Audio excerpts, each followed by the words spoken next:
Welcome to Session 3, Skills and Program Infrastructure, Foundation for Building Your Skills Competency Program.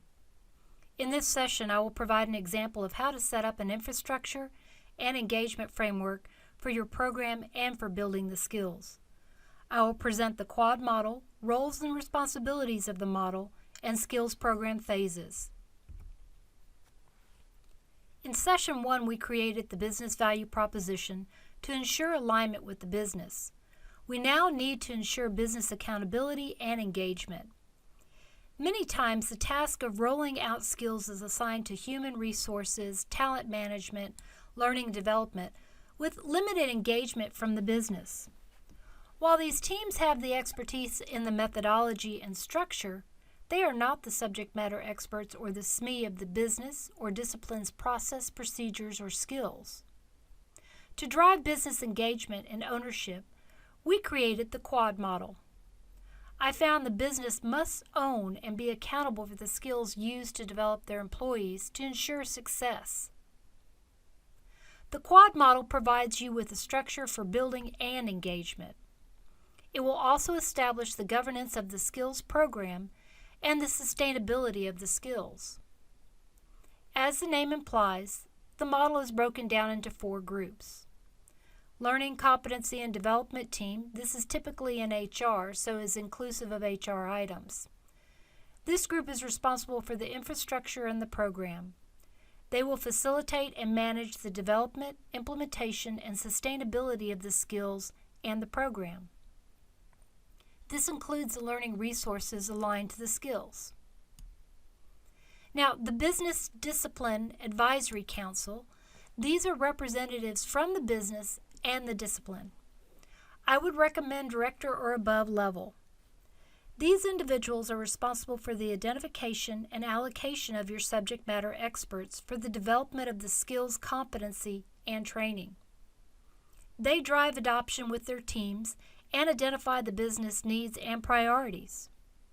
By designating and allocating resources to support the SME and the training groups, this establishes engagement and accountability for the business.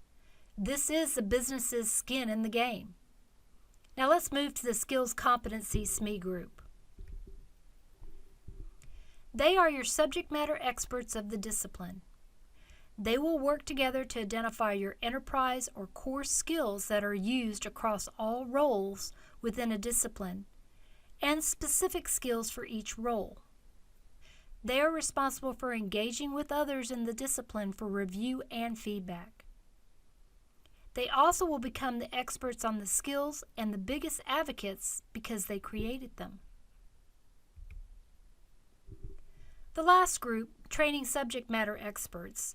These individuals are identified by either the advisory council or many times are the same skill SMEs.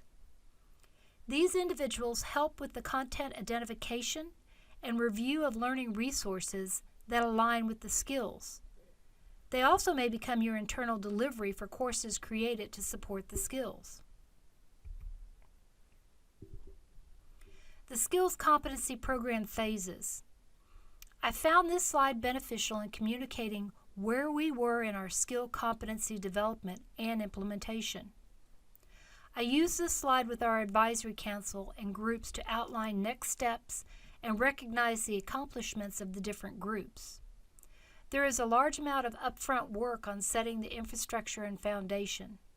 Once you've put these in place, you can move to the different phases smoothly and quickly with ongoing engagement across the quad.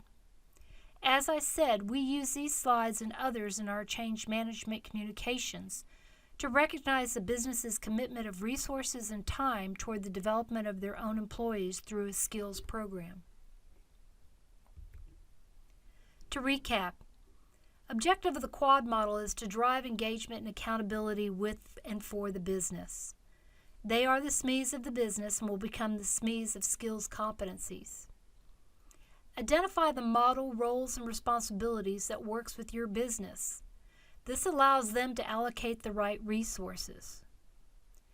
Use the phases with everyone so they know what has been accomplished and where they are in the skills journey.